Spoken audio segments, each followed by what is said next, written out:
Hello everyone, if you haven't subscribed to our channel yet, then subscribe to this channel.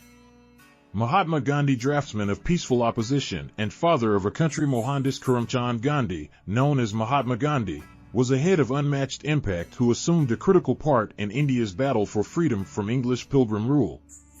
His way of thinking of peaceful opposition, or satyagraha, propelled developments for social liberties and opportunity across the globe. Gandhi's life and lessons keep on reverberating as strong images of harmony, equity, and correspondence. Early life: Mahatma Gandhi was brought into the world on October 2, 1869, in Porbandar, a beachfront town in present-day Gujarat, India. He was the most youthful of three children in a Hindu family having a place with the trader station.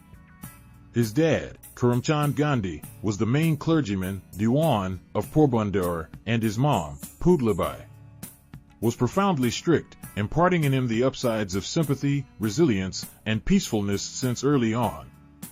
Gandhi was a typical understudy, yet displayed a strong fascination with moral issues. At 13 years old, he went into an organized marriage with Kasturbai Makanji Kapadia, a training normal in Indian culture at that point. Regardless of their promising beginning, Gandhi and Kasturba fostered a nearby and getting through organization all through their lives. Schooling and early impacts. In 1888, at 18 years old, Gandhi headed out to London to concentrate on regulation at College School London. His time in Britain presented him to Western thoughts and methods of reasoning, altogether forming his perspective. Gandhi was especially affected by the lessons of Jesus Christ, crafted by Leo Tolstoy, and the Bhagavad Gita, an old Hindu sacred writing. These texts built up his confidence in peacefulness, truth, and the force of the person to achieve change. In the wake of finishing his examinations, Gandhi got back to India in 1891 and attempted to lay out an effective legitimate practice. After 2 years, he acknowledged a one-year agreement to fill in as a legitimate counsel for an Indian firm in South Africa. This move would end up being a defining moment in his life. South Africa: the introduction of satyagraha. Upon his appearance in South Africa in 1893, Gandhi confronted the brutal real factors of racial segregation and foul play.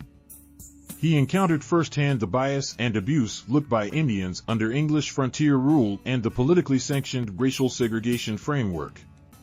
These encounters excited Gandhi to battle against racial segregation, driving him to foster his way of thinking of satyagraha, or truth force, a type of peaceful obstruction. Gandhi's most memorable significant accomplishment with satyagraha came in 1906, when he coordinated a peaceful dissent against the Transvaal government's burden of prohibitive regulations on Indian foreigners. Throughout the following 20 years, he drove a few missions against biased regulations, upholding for social liberties and civil rights. Gandhi's endeavors in South Africa worked on the circumstances for Indians as well as laid the foundation for his future battles in India. In 1915, Gandhi got back to India, where he immediately turned into a conspicuous figure in the Indian Public Congress, Inc. He started traversing the nation, noticing the situation of poor people and underestimated, and pushing for social and financial changes. Gandhi's initiative was instrumental in changing the Inc. into a mass development that unified individuals from different foundations in the battle for freedom. One of Gandhi's first significant missions in quite a while was the Champaran Satyagraha of 1917, where he upheld indigo ranchers in Bihar who were being taken advantage of by English grower. His peaceful techniques effectively constrained the specialists to surrender to the ranchers' requests, denoting a huge triumph for the Indian freedom development. In 1919, the English government ordered the Rowlatt Act, which considered the detainment of political activists without preliminary. Accordingly, Gandhi required a cross-country strike, or hartal, prompting broad fights. The development finished in the awful Jallianwala Bagh slaughter, where English soldiers killed many unarmed nonconformists. This occasion denoted a defining moment, stirring Indian popular assessment contrary to English rule. Non-collaboration and common defiance. In 1920, Gandhi sent off the non-collaboration development, asking Indians to blacklist English merchandise, organizations, and respects. The development acquired far-reaching support, however Gandhi cancelled it in 1922 following the brutal occurrence at Chauri Chaura, where nonconformists killed cops. Gandhi was captured and condemned to 6 years in jail for rebellion, yet was delivered following 2 years because of weakness. In 1930, Gandhi started the Salt Walk, a 240-mile journey to the Bedouin Ocean to fight the English syndication on salt creation and tax collection. This mission of common defiance caught global consideration and showed the force of peaceful obstruction. The development constrained the English government to haggle with Indian pioneers, prompting the Gandhi-Irwin settlement in 1931.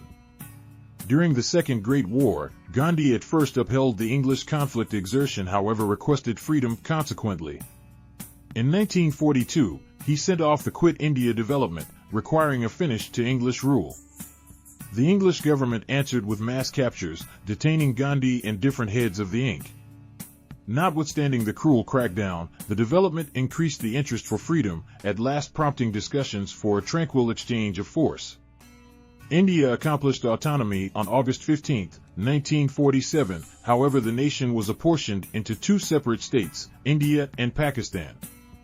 Gandhi was profoundly disheartened by the savagery and mutual uproars that ejected among Hindus and Muslims during the segment. He worked eagerly to advance harmony and compromise, fasting and venturing out to regions impacted by collective savagery to energize congruity. Death and heritage. On January 30, 1948, Mahatma Gandhi was killed by Nathuram Godse, a Hindu patriot who went against Gandhi's way of thinking of peacefulness and his endeavors to accommodate Hindus and Muslims. Gandhi's passing was a significant misfortune for India and the world, however his heritage keeps on moving ages. Gandhi's way of thinking of peaceful obstruction lastingly affects worldwide developments for social liberties and civil rights. His lessons impacted pioneers like Martin Luther Ruler Jr., Nelson Mandela, and Cesar Chavez, who embraced peaceful techniques in their battles for equity and equity. Gandhi's vision of a fair and impartial society stays a directing light for those looking for change through serene means. Mahatma Gandhi's life and inheritance are a demonstration of the force of peacefulness, truth, and empathy. His resolute obligation to equity and uniformity changed the Indian autonomy development and motivated endless people and developments all over the planet. Gandhi's lessons keep on reverberating, offering a way ahead for the people who try to achieve positive change in a world frequently set apart by struggle and division. As the dad of the Indian country and a worldwide image of harmony, Mahatma Gandhi's impact perseveres, helping us to remember the getting through force of the human soul to conquer mistreatment and shamefulness. Thank you for watching.